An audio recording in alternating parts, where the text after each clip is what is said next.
Yes. I'll try to, I have a couple of points I want to make. I'll try to keep them very short. Please identify yourself. Stephen Platzer. Yeah.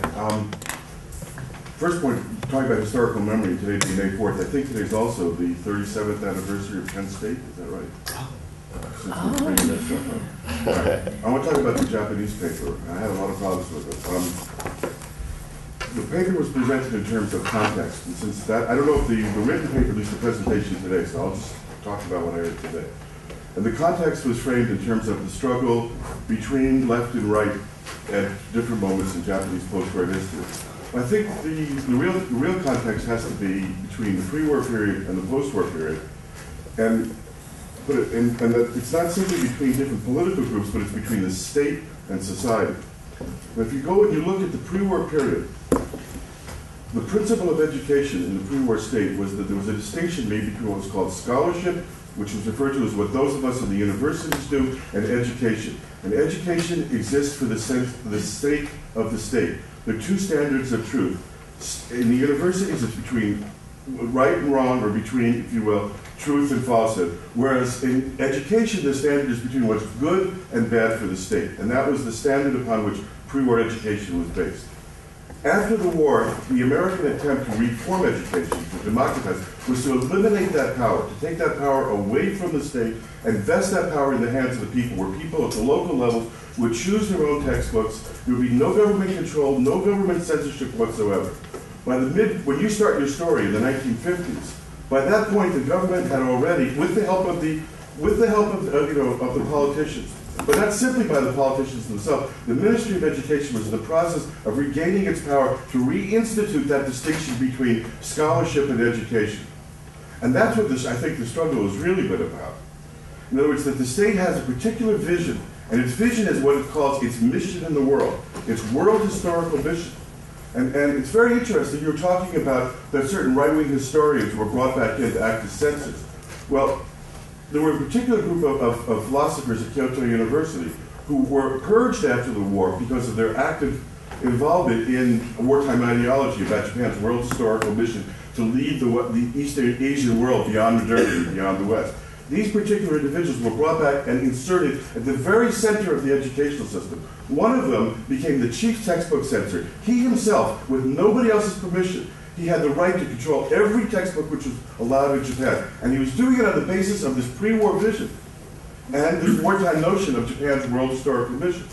By the 1960s, by the 1960s, that after this power had been reinvested within the state, the textbooks are written on the basis of a textbook curriculum committee, which has a document which it's all based upon called The Image of a Desirable Human Being, which is written by another one of these Kyoto philosophers, in which they expand upon Japan's world historical mission. And that's what's going on in these textbooks. In other words, I think you have to see it in terms of the struggle with the state's attempt to redefine the nation and to control thought on the basis of this distinction between truth and what's good for the state. And when you look at it that way, I think that it's a much more complicated. And if you want to really look at a Frankenstein monster, of education, Japan is there. Let's first perhaps collect a few. Or is there nobody else who wants to interview? Yes.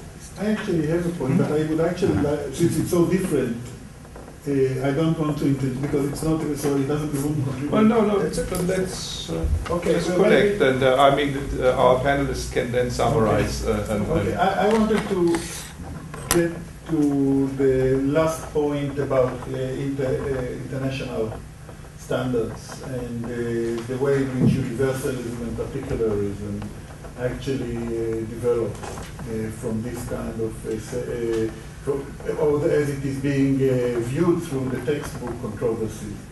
And I think that one thing that we haven't had the full slate, but I think that if I can anticipate, what we see a fairly homogeneous universal standard of what good pedagogy is, what good morals are, what are the standards that we want, whether it is gender or other components of a good history, etc. So on the one hand, we have a great deal of call for regionalism, localism, particularism, as well the essence and closer to people. On the other hand, we have this universal standard. So the tension between universality and culture becomes very evident in a very different ways. And that, I think, that the end, sort of the questions of whether that actually enhances sort of global capitalism or undermine global capitalism, whether we have a different content of progress, but the same notions of progress of where what we do, none of us is trying to do an inferior product to what has been done before. We all try to do something that is better. So the content differs, but the progress as a structure is actually very much instituted in this kind of a frame. But I guess that's sort of, as an opening, might be enough for me. Okay. I was really interested to hear your argument about the unchangeability of the past, that it is being written in granite. I think it was very much also a psychological argument that you made, and I found it very interesting. But very often we hear now the very opposite, namely that whereas in the past the future was something that was expected to change, now it is no longer the future, but it's the past, that we are all ready to accept that it is changing all of the time. Now, some of the reasons for this changing of the past, which is a really new phenomenon, is, of course, the change of political systems. And this in Central Europe is a clear case, and we can see it after the fall of the wall everywhere. That's very obvious. But there are also other reasons for the changing of the past. And that is also the change of generations, perhaps, in countries that do not have a systems change, and also the pure erosion, maybe, of ideologies. So how would you respond to those motivations for change or reasons for change, even in countries that do not have a systems change, for change? Okay, I perhaps should say this was Elazar Barkan, and this was Professor Aleda Assmann. So, Hanna Schissler. I would like to take issue with you, Professor Ingrao. First of all, I certainly love the title, I guess, like everybody did in this room. Now, you make a link. I mean, it is obvious that writing for schools have to be selective, as any writing of history is. Now, you make a very convincing case for the instrumentalization of the kind of selection that is being made in school textbooks for the regime, whatever it is. And you argue that with authoritarian or even autocratic regimes, they can change things from the top down, as we have seen. Now, what is really, I mean, I would like to hear some more thoughts from you on what you say about the textbooks in the ways they select and the ways they keep omitting uncomfortable facts for the nation state, what this says about the democratic process, because that's very unsettling, obviously. That is one question that I have, and I clearly can follow your argument and can see where you come from. The second question that I have is also for you. The international NGOs, the international community has tried, especially in Central Europe after 1989, because of the resurgence of nationalisms, to be helpful, to intervene. Frequently it had the outlook of some kind of benign imperialism, but imperialism it was nevertheless. And I would like to hear your opinion on these kinds of interventions, especially coming from Western Europe. I also have a question, mostly concerning the Japanese paper, and what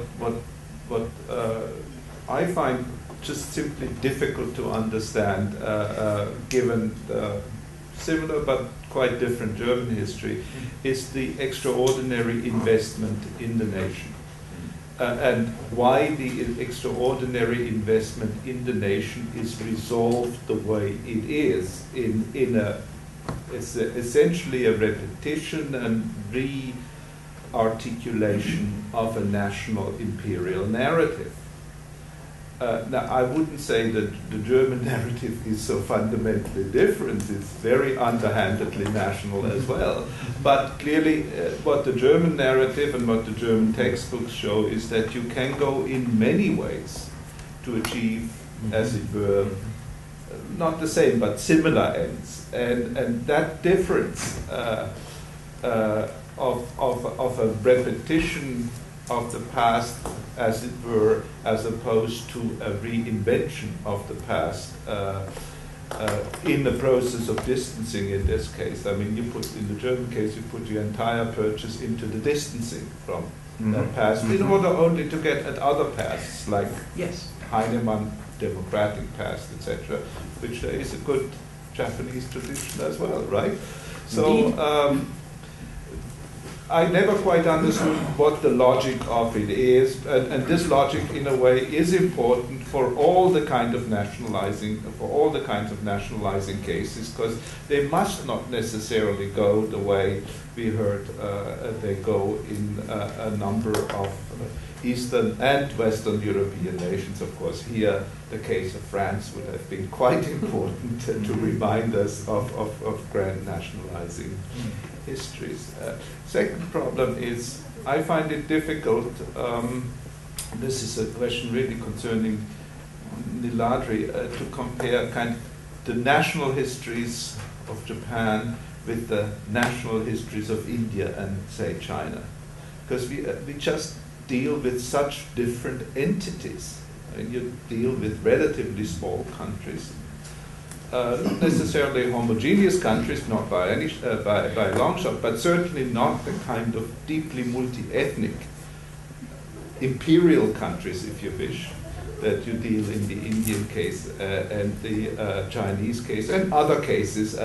You know, once we get over into Latin America, this will become clear too. And I wondered whether we can really reduce the problem to one of national histories, and whether we do not have to keep in mind the frame that we are talking about, that is, Japanese and German frame and other such frames are one thing, the frames of these great imperial Russian, Chinese, Indian, and Brazilian history is a slightly different, it's just a different vantage point. And in this context, of course, I mean, the equivalent for what you discuss for Indian history would indeed be some kind of European history. That would be the scope. And of course, there is a European narrative, which is which we then European histories have to challenge, which is the narrative of Western civilization, right? Sorry. So I'm Dipesh. Coming on the top of Michael's question, last week, quick question to Neeladri, which is that if you ended by saying that your committee's provisional solution to the problems of past historiography in textbook writing was to foreground criticality, that everything was looked at critically.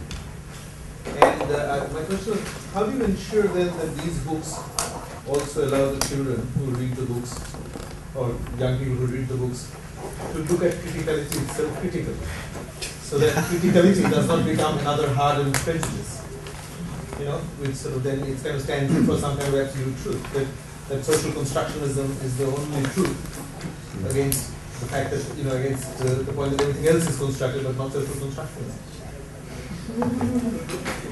Yeah, I'm Ray Arsenault. I have a question similar to that for all the panelists. Thinking about this disjunction between scholarship and education, which was mentioned a few moments ago. And I'm curious, in these other countries that you're discussing, if you have something equivalent to what Francis Fitzgerald, who did the first kind of analysis of American textbooks in America Revised, about the complicity of teachers and educational administrators and textbook commissions in terms of this notion of levels of cognition. In other words, that K through 12 children cannot handle the truth. Fitzgerald argues that we treat K through 12 children as if they're mentally ill, and that uses that term. And I just wonder how much of a problem that is in other nations as well, independent of the problems of nationalism, but just kind of assumptions about the social psychology of children. I know where I teach, I'm visiting professor here right now, but in Florida, we have a state senator, Michael Fasano, who passed a law last year outlawing interpretive history in K through 12. Yeah. It was buried in a larger bill, and people were trying to ignore it, but essentially said no interpretation K through 12, just the facts. Yes. Okay, along with the critical thinking point, that the element I want to mention is about the examination system, because ultimately, for each kid, I assume generally in the world, the primary function of learning knowledge from the text is to score higher in certain entrance exam. And so I would suggest that when we talk about the textbook, we should also consider the examination system, because if the examination system was controlled by the state or certain authority, then that means the knowledge a kid learned from the textbook should be reconfirmed through the exam. So whether or not you are patriotic enough, whether or not you are critical enough would be examined by the exam. The text will be evaluated through certain examination. And precisely the critical thinking is the crucial debate or issue that raised several years ago when Taiwan had a new version of history textbook. It's that from 1945 to 2000, we only have one version as the official textbook. So all Taiwanese were familiar with one version of historical narrative. But in 2000, we have a new version because now it's a democratic society of so and so on. So the government opened up, and suddenly they have 7 different versions of textbook, though they were all written following by the same guideline. But the project I was involved in is the examination system. We had a really difficult time to come up with the questions that for the college entrance exam. And because one of the purpose of this kind of multi-narrative of history, of national history, one of the functions is to develop the critical thinking of high school students. And one evaluation is whether or not they have critical thinking. But the problem is, if this is the exam, then there will be only one correct answer. Or a correct answer would be more practical than an open-ended. Otherwise, it's hard to evaluate a critical, whether or not this is a critical thinking or whether or not this is the independent thinking. So I think then that causes a lot of problems. So I'm just simply suggest that we One should very do last that. question. My name is Taeju Kim. I'm in the Department of History. I have 2 questions, very simple. And one question is goes to Professor Yoshiko. You divided that the history debate into three periods: 1955 and 1979 and 1995. And I want to ask you why this 3 period around 1955 and 79 and 95, those history textbook debate was so important in the context of Japanese society, about nations and whatever, and politically. And then second question goes to Professor Selden, and why this history textbook debate was not as much as important as now during the Cold War period, and now it became the cottage industry in international society. Okay. Very important questions. Great variety of them. Please, in the order you wish. We should probably keep it short. Keep it short. I think the first question about the raised by Stephen Pratt, and I don't think I would disagree. And in other writings, I have some issues dealt with. And actually, in this paper also, we talked a little bit about the question of science in history from the pre-surrender period to the contemporary issues. So there are always ministers of education saying that this text is too scientific, meaning that Mark also talked about a little bit, to write as if it is a historical novel. So historical novel is the sort of, the paradigm we had, especially wartime period. So, and also the post-war history textbook authors had a hard time to break from that tradition to write a much more empirical history in the textbooks. But at the same time, Minister of Education is always talking about writing about more romantic ways or to write. So I think in the bottom line, I don't disagree with that. But at the same time, the focus of this particular paper is to provide answer to the Michael's question: why? So it is recurrent, and I try to explain it because it is we omitted the international context about it, but there are some internal politics within the ruling party, and whenever there is a disarray in the ruling political bloc, some nationalists got united and to attack textbooks. And then also there are real political issues Japan faces about the constitution. And then whenever the debate over the constitution deadlocked, the attack became the textbooks. So basically textbooks is a sort of substituting side of political struggle. Rather than talking about deadlock issues of constitutionality of they started, nationalists got together to attack textbooks. That was 3 times repeated history. I don't know from this one we can draw any sensitive conclusion, but I just wanted to provide that. And underneath of it, it is always question of how we write a history, and why Japanese people had a difficult to break from the historical novel paradigm is exactly that is the myth of the popular myth. And actually, in 1970s, but very courageous educators tried to teach war atrocities Japan committed to the students. But what they got from the parents were not sure about it. One thing they were not taught about like that.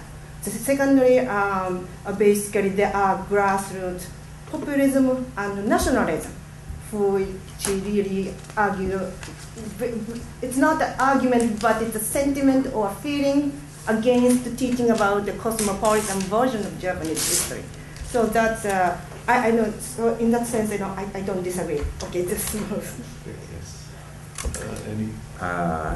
Yes. I'm told we have to go to lunch at 1:20, so Not at 1:20.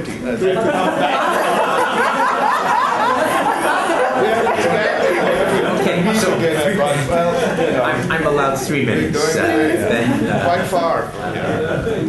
First, I also welcome Platzer's point. I think it is useful for us to look at the return of key figures, including those from the Kyoto School and others, and we can look at from this angle. But I also don't see the major break. It seems to me much of the post-war system is the pre-war system, first under American control and later returning to Japanese hands. In terms of Michael's point, I'm not sure there's an answer to why the difference, but some of the whys that strike me as important are the different post-war histories of Germany and Japan, starting with the fact that the United States kept Hirohito on the throne. And this made it extremely difficult for Japanese to re-examine their history of imperialism, war, and war atrocities, particularly prior to his death. He managed to stay on the throne until 1989, when he finally kicked off. And this put tremendous constraint. By contrast, and with that, the continuity of Japanese governments from pre-war to post-war. In Germany, the German government always had a powerful interest in distancing itself from fascism, as I read that early history. And 1918 tried but didn't succeed. Well, anyhow, this is a quick seat of the pants attempt to put something on the table, at least, that we can come back to. Why was the text debate more important in the last 15 decades, Mr. Kim, 15 years? Mr. Kim asks. A very short answer there, I think, also is a point slightly buried in our presentation, and that is that the textbook issues moved from issues central to the Japanese debate. They moved to the international arena, and this gave a much higher profile and much greater intensity. When Japanese nationalists say we have to write our own texts and we have to take pride in it, and we're not writing for Chinese or Koreans or some other aliens, this raises the temperature, and it also means that the press internationally follows the issues much more closely. Three questions. One is the question of universal and the particular, and whether writing textbooks in this form is always embedded in a process where certain universalistic ideas begin to shape the project, and whether this actually, in some sense, strengthens the logic of global capital. I think it would depend a lot on how we think of the local and how we think of any of these universalizing pressures that you're talking about, gender history, local history, a variety of things. I don't think there is anything intrinsic to this tension between the local and the global, which necessarily implies that it gets integrated to the logic of capital. It can, but it need not necessarily be. It would depend on how we actually insert ourselves within that process. And I think it is possible to think of this tension between the opposing thing as a productive tension which can be actually played upon in order to both critique the process of state formation, global capital, as well as allow us to distance ourselves from it. But ultimately we cannot get away, in some sense, from global capital. We are all part of that process. The question of national units and territories, comparison between China and India. I think what I was trying to suggest is that then we need not necessarily think of doing history within frameworks of reference where national entities are always the entities through which we look at history. It is important to look at national histories in some sense, but equally to break out of that. And therefore, what we try to do in many of our textbooks is to organize and frame histories in terms of possibly themes, where we move from one region to another in order to discuss the theme of industrialization. You move from Britain to America to India to Japan, a variety. So you think of industrialization rather than think of Japanese industrialization. But the local variations and a variety of ways in which, whether it is agriculture, industry, travel, forest, various things come in, those can be worked out and thought about. So what we are questioning is the inevitable whether we need to inevitably see territories and nation as the unit of inquiry, and we shouldn't do that.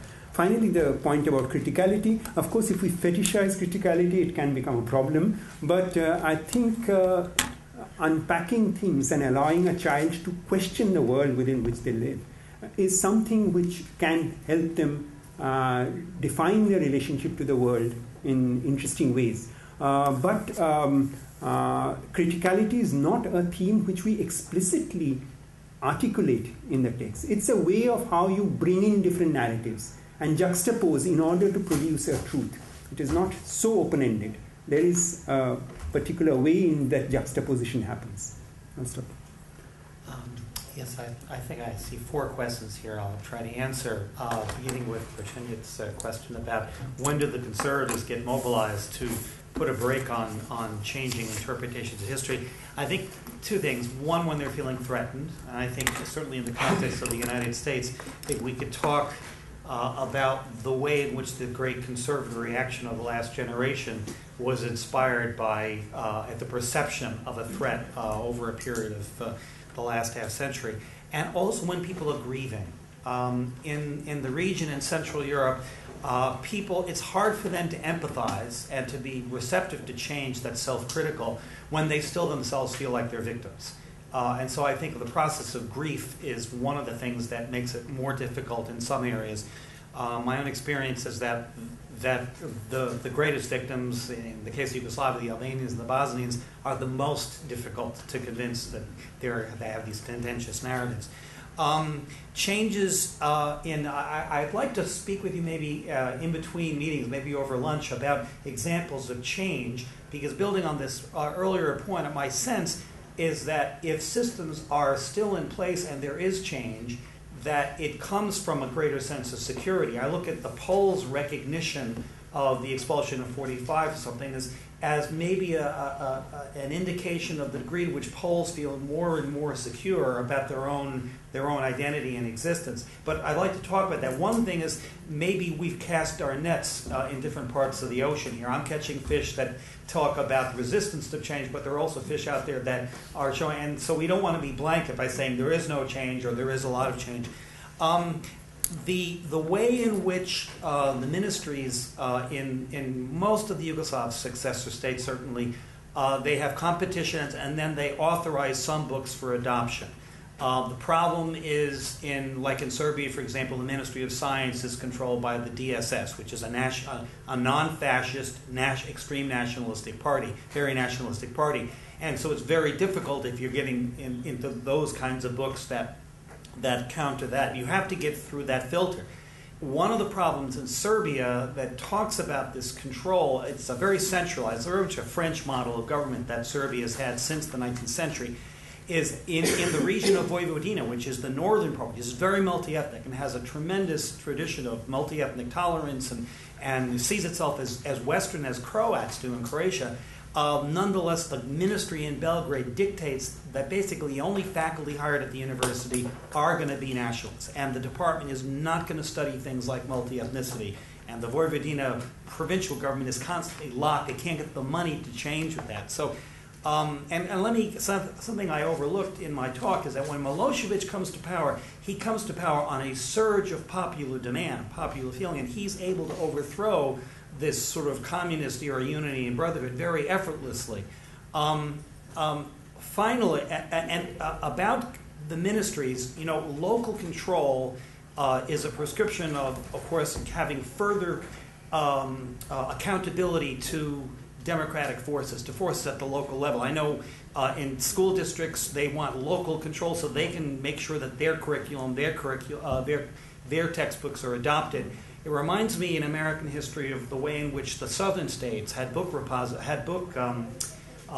adoption at the state level, which maximized the number of sales, and how we minimized our coverage of the positives of U.S. Reconstruction after the Civil War and minimized the horrors of the KKK and things like that because Texas and Alabama and the southern states so controlled it that there was a market that had that you could address if you went soft on slavery and you talked about the war between the states instead of the Civil War.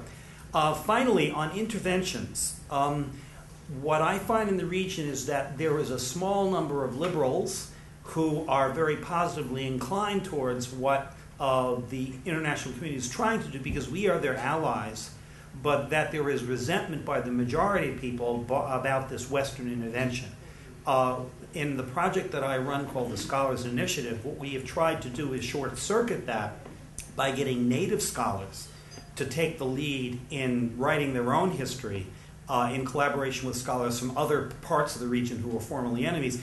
And then if native scholars put their names on it, then you overcome the resistance to what Soros or the U.S. State Department, whatever they're doing. And I frequently hear the refrain, well, we'd love you to do this, but we don't want our fingerprints on it because it'll be discredited if Western governments are seen as inspiring. So local ownership is, I think, important.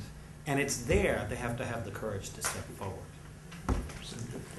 No, I think Okay, that's, I think we should. let me just remind you there are two questions that I think are generally open. That is the question of international standards on one hand, because I think that's a big issue, not just universal standards. And the second thing that also concerns me is the question of the examination system and the fact that all these school books are there for credentialing and hence set standards. And how do you set standards while doing criticality? It's a very intriguing and very profoundly difficult problem, and we will convene again at 1:20. Yeah. I think we have two problems here, not just one.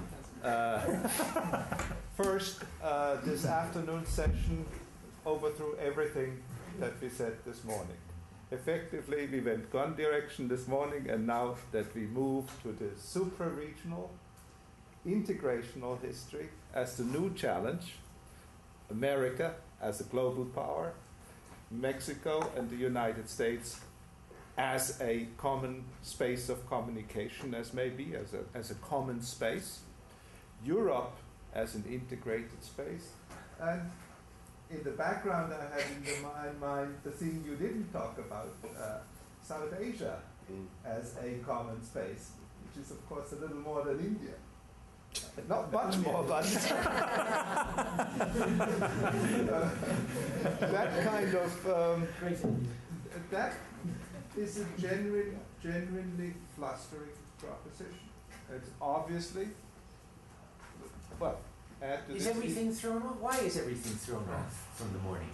well, because we seem to settle all the problems this morning. I noticed that everything was settled.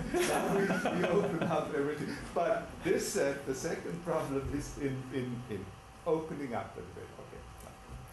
In opening up the debate this afternoon, we literally ate up all the time we had class. So I'm a little nonplussed what to do. I would like to have a discussion. Sure, we should have about it. We should have a discussion, and then we simply have to, well, as they say, soldier on. About 1 minute each for each discussant. I mean, each question. Okay. If you Short questions. Okay. Yeah. I think I don't agree that it's totally different. I think one thing we have to do is define what Europe is. Simone talking about Europe, the EU is a different Europe than what has not entered or just entered the EU. I will remind you that Europe was defined by Peter the Great, who decided to construct maps with the Urals as the official border. There are those of us Central Europeans who feel the EU represents a different type of Europe. And I think Simone's making the point, in the 19th century, the Italians and the Germans, for example, and in earlier Western Europeans had a much less secure sense of what nationhood was. And as this sort of feud has moved east, the Eastern Europeans now are still insecure about their identity, but a lot of the things that Italians and Germans were insecure about 150 years ago, they now are more secure now. I think we have to look at this as something that's in time as well as in space. But anyway, I'm not to rebut you. Yeah, and I don't want to rebut you. There's actually, I guess, a discussion taking place. Maybe I should let other people get into discussions. I actually had two questions about the panelists. I had two questions for the panelists. Yeah, go ahead. My name is Jose, I'm a graduate student here, and I wanted to thank Prasenjit for putting this together. I've learned a lot. I guess I have two questions, or one's probably a comment, one's a question regarding 1848. And I know that Mauricio was quoting from Tom Bender regarding the question of that the Americans wanted the Mexican territory without the Mexicans there. However, I think, don't you think that needs to be sort of looked at maybe geographically in areas where, for instance, Euro-Americans overwhelmed the Mexican population, like in Texas and California? There they might have had a choice, but in a place like New Mexico, where the Mexican-American population remained the majority well into the 1930s, in fact, I think that would be a bit different. I mean, they had to contend with the Mexicans. In fact, in just some recent research, it's been suggested that when the Repatriation Commission, after the end of U.S.-Mexican War, was sent to Mexico to bring back the Mexicans, they were stopped by the American authorities. Why? Because, of course, they need numbers to then lobby the Congress to get compensation. Right. And not only that, I think there was some compatibility there. I mean, the U.S. outlawed slavery in 1862. New Mexico doesn't outlaw slavery until 1868 because they wanted to keep their indigenous slaves. So that's one point I think is important to point out, that I think, don't you think that needs to be looked at more geographically or regionally, right? Because ultimately, sort of following on what Mauricio was saying, there are some sort of Western compatibilities between some of these Northern Mexicans and Euro-Americans. My second question, just very briefly, is Mauricio mentioned Samuel P. Huntington and the whole idea about the Reconquista. And my question is, don't you think that that aspect itself needs to be historicized? Because, in fact, I mean, what we're seeing now is that people like Samuel P. Huntington, these sorts of anti-Mexican sorts of books are arising at a very particular historical moment. You did not see these things, for instance, in the 1940s or 50s. I mean, nowadays you have two books by Buchanan, right? You have Samuel P. Huntington. You have two congressmen, right? Tom Tancredo, J.T. Hayward, that are ultimately arguing the same sort of Reconquista line.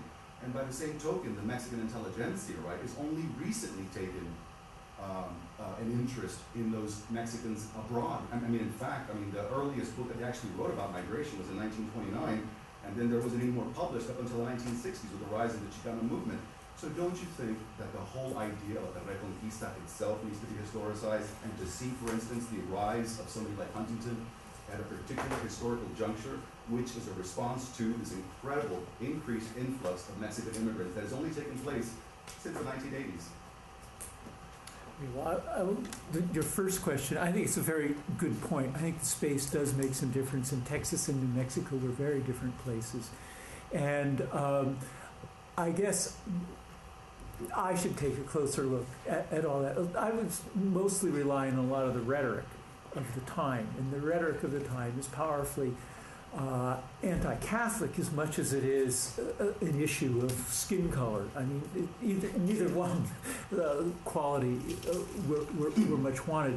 I also think, though I don't know the exact figures, and you may, that the totals of people in New Mexico was generally pretty small, even whatever their proportion of Mexican and Anglos. And I think that was less of an issue. But certainly to go all the way, the real issue was whether to go all the way to Mexico City or not.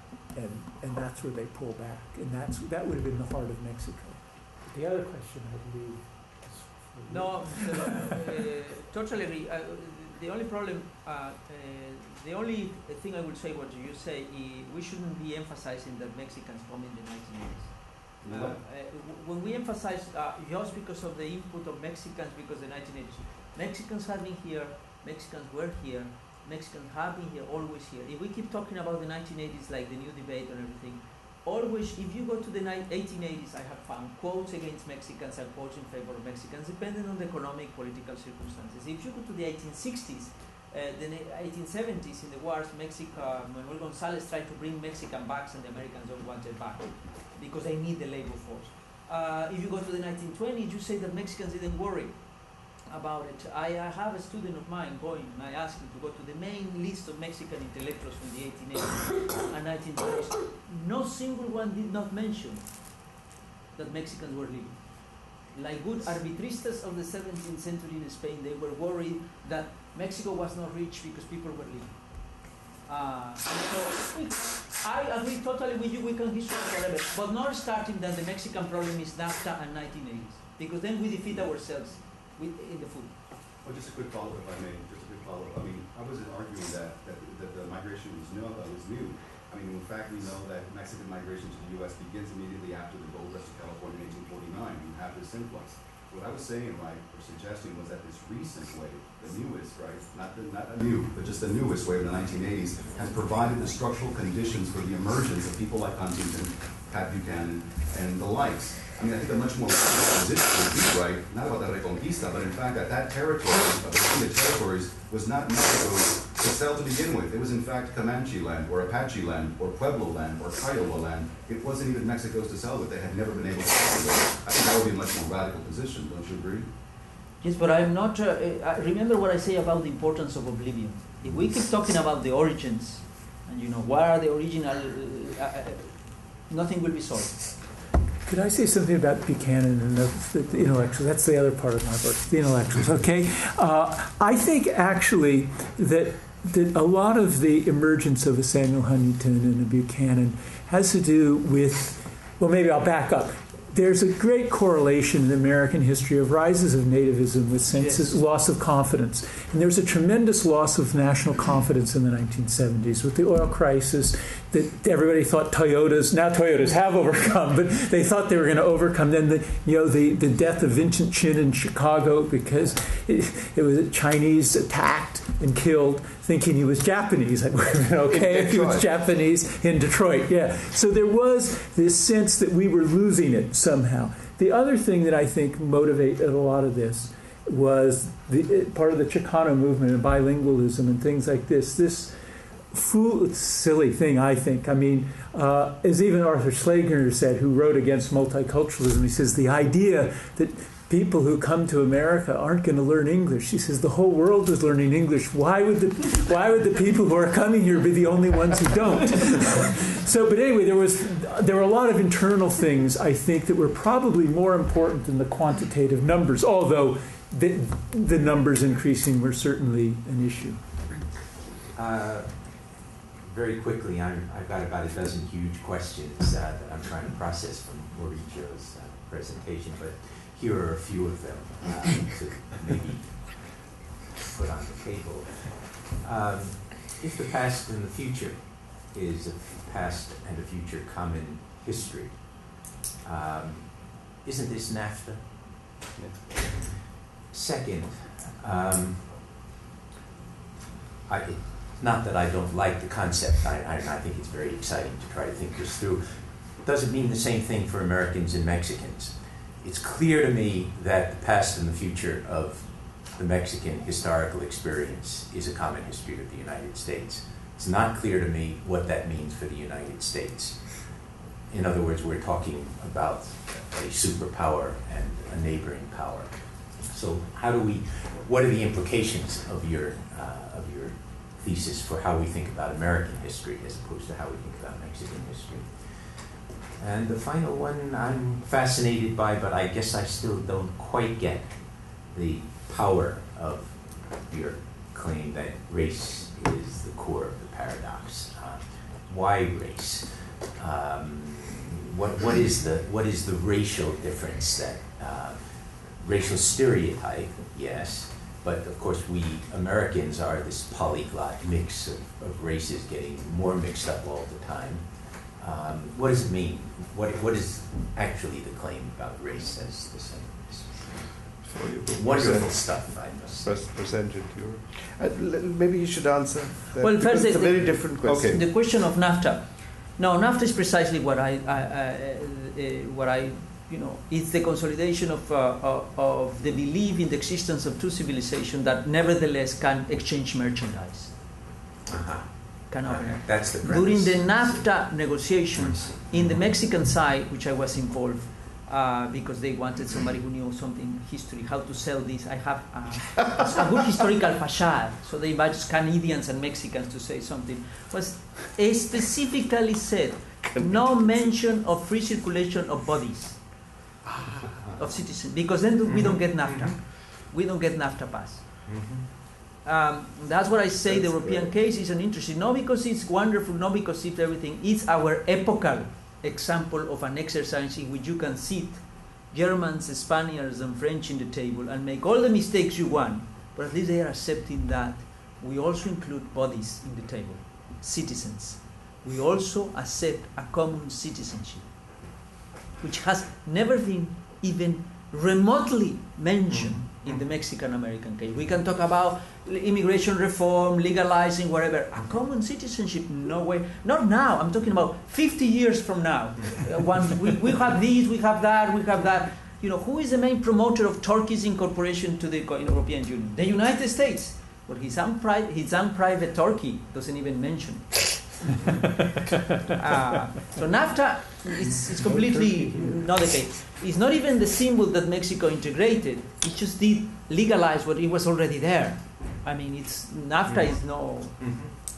Now, yes, that is at the core of my situation, of my thinking. It's very easy to, although I have not been able to convince Mexicans that it is very important to study American history and to incorporate American history in Mexico, it is not difficult to convince them that the U.S. is very important in American history, in Mexican history. Of course. when and if I convince them whether they will accept to do this, I have my doubts. Now, for Americans, I'm sure if I convince them, they will do, because as I was telling Professor Benter, it is the Americans who had opened a window. Not a lot, but 4 or 5 who asked me, let's think about it. It's interesting. So let's think about it. Mexicans don't even want to talk about it. They realize and are aware that the US is fundamentally Mexican history, that there is no Mexican history without the US. But they don't want to talk about any kind of experiment. Now, I would say that the way to go and make Americans understand that Mexico is more or as important as the issue of slavery, as England and all those things in their history, there are 2 ways. The first one is to avoid the problem of power, because as American history show, okay, we are the omnipower. Why should we worry about these poor people, these poor Mexicans? Well, for the same reason that Vietnam defeated them, for the same reason that they cannot defeat Iran. There is weapons of the weak.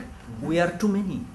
So they are might as well, even if they are so powerful, the moment they put a Mexican equals a terrorist, we are lost. And I go back to Europe. I don't want to use the European case as a goodwill. Europe was made possible by we have killed each other enough. The Soviet Union, and let's see what we can do.